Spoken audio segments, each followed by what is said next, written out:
Burnout is an imprecise term for a very specific, endemic problem in game development, one often, but not always, caused by the industry's proclivity for crunch. Being a game developer is often an exercise in endurance, working on a creative project for years on end. There is a constant pressure to push harder to see the thing through, a sense that the task is endless, but that more work might just get it done quicker. Financial, social, and cultural reasons make developers throw themselves into it, feeling guilty if they are afraid of what will happen if it does not get done quicker. Those pressures can and will wear a developer down, slowly crushing them without them even knowing it until it is far too late. Burnout is an extremely serious issue for game developers as they work themselves ever harder to see their passion projects brought to life, all through buckling down to get that huge game released on time. It is an insidious thing that devours minds and bodies with overwork, breaking the wonderful, creative people who want to bring their incredible visions to the world. Whenever you care about someone or something more than yourself, your risk of burnout takes a big leap forward, says Jonathan Holmes, licensed independent clinical social worker. Burnout is a slang term when people get stuck in a behavior pattern that they were once able to thrive in, but over time makes them more and more anxious and depressed. Think of when a car spins its tires at high RPMs without going anywhere, and all you get from it is the stink of burnt rubber. But instead of your car, it's your brain. That's burnout. These overworking behaviors, often lauded, are worn like badges of honor in the game development industry, often only serve to leave its creative minds in ruins, breaking people down. In an industry where people seem proud of working 12, 16, 24, or more hours during crunch periods that never seem to end, there are endless stories of burnout. I got thrown into the deep end and found myself trying to code multiple games by myself in a short amount of time, without any real guidance, says Quang Nguyen of United Kingdom game dev Asobi Tech. As time went on, the time pressures grew and grew, as each milestone had to be reached, regardless of the various issues I was running into due to my inexperience. I went from working from home to moving into a small bed and breakfast, so I could be closer to the office, meaning I could code from the first thing in the morning till the very last thing at night, rinse and repeat.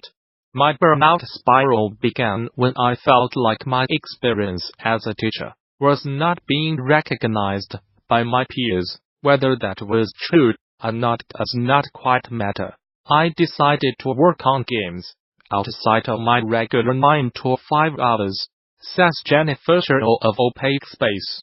I kept taking on more and more gigs outside of my full-time job to seek legitimacy, and I never felt like I was quite doing as well or as much as others in my industry.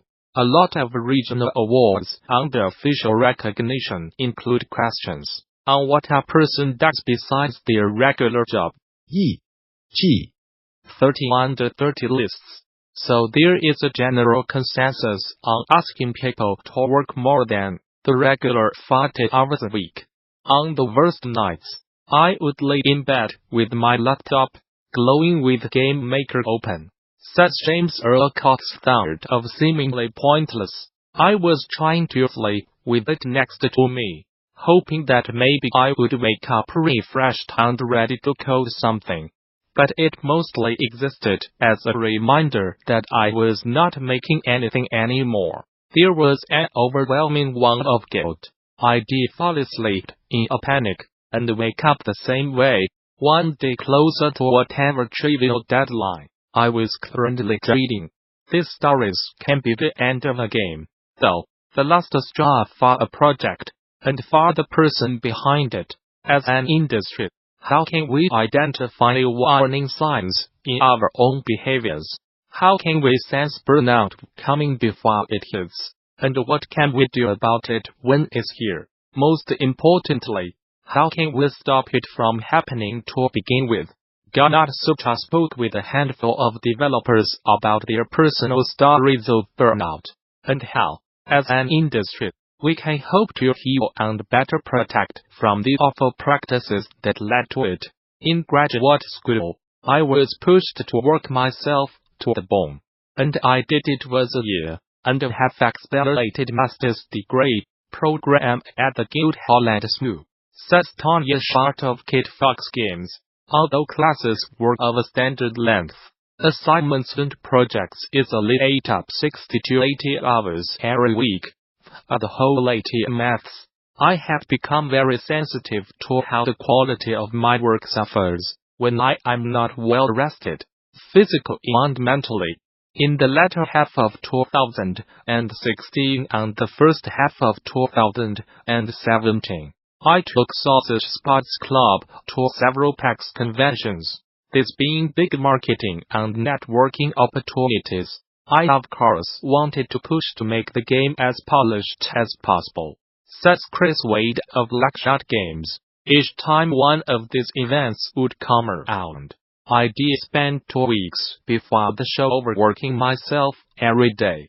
That means long hours, not spending time with friends and my then girlfriend, and just generally failing to take care of myself and living space.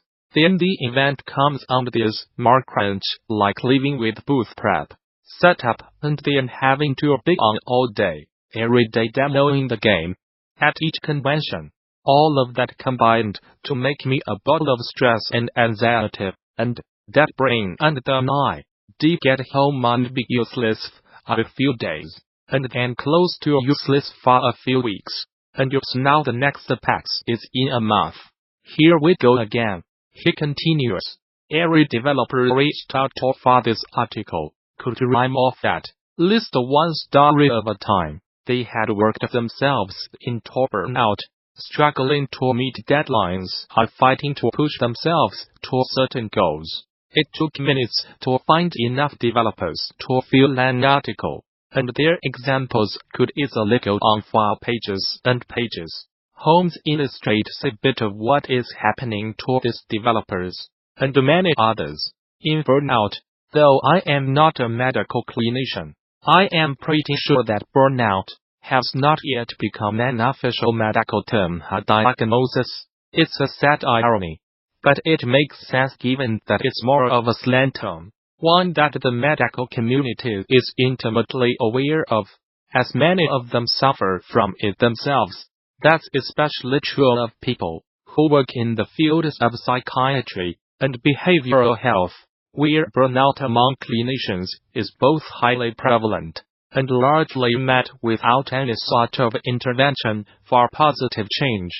There is a glutamate in our brains that gets burned every time we have to make a decision, with the more stressful decisions requiring more of the stuff than minor or inconsequential ones. He continues.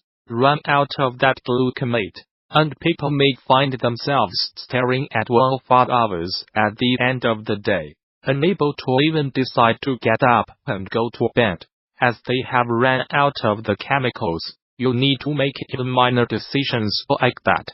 Medically, a developer that has been working themselves to the bone to accomplish a task in a far too small window may well have run out of the chemical in their brain that allows them to make decisions. They have pushed themselves into a position where even the smallest call is just about impossible. Considering how taxing this is on the mind, it's a frighteningly common problem for game developers and the industry. This can happen for financial or employment reasons, according to Holmes, and a big money industry that a lot of optimistic people want to join is going to end up having a high burnout population. When supply for eager and willing applicants is larger than the demand for those jobs, employers will inevitably squeeze their stuff as tightly as they want, without risk of ending up within filled positions in the company for any prolonged period of time. Expectations within other industries, fear of missing out, and crunch culture seem to be the most common themes around burnout, says Scheurle. We are constantly told that we are lucky to work in games, that our jobs are dream jobs, and that we should be grateful to work in the field. This is especially true for prestigious franchises, where there is a long line of developers waiting to take your place. If you cannot take the pressure, this puts pressure on developers to perform. In finding space, there will always be someone out there pushing to have a game out there before you, forcing you to work doubly hard to get your game out in a time when it will succeed. Otherwise, all of the years developing it will have been wasted. In larger companies,